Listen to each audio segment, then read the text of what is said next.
Guys আজকে আমরা একটা ইন্টারভিউ নেব ক্লাস টপার এবং ব্যাক বেঞ্চারের। দেখি কার জীবনের সফলতা কত দূর।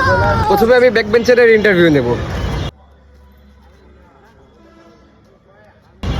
হ্যালো, আমি ব্যাক বেঞ্চার। আমি ক্লাসে সবসময় পিছনে বসতাম।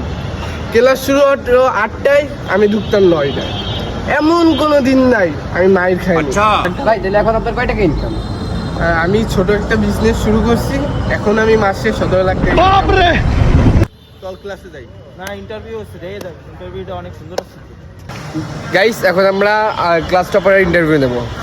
আসসালামু আলাইকুম। ওয়ালাইকুম আসসালাম। আমি একজন নিয়মিত ছাত্র ছিলাম। ক্লাস যদি 8টায় শুরু হতো, আমি 7:40-এর দিকে চলে যেতাম। আমি কোনো দিন স্যারের দ্বারে মার খাই নাই, ঠিক আছে। আমি সবগুলো সাবজেক্টে ভালো রেজাল্ট করতাম, গোল্ডেন পেতাম বলতে গেলে। আমার রোল ছিল 180 জনের মধ্যে 1 রোল ছিল। ভাই এখন আপনি কি করেন? আমি এখন ছোটো একটা প্রাইভেট কোম্পানিতে চাকরি করি। আমার মাসে 20,000 বেতন।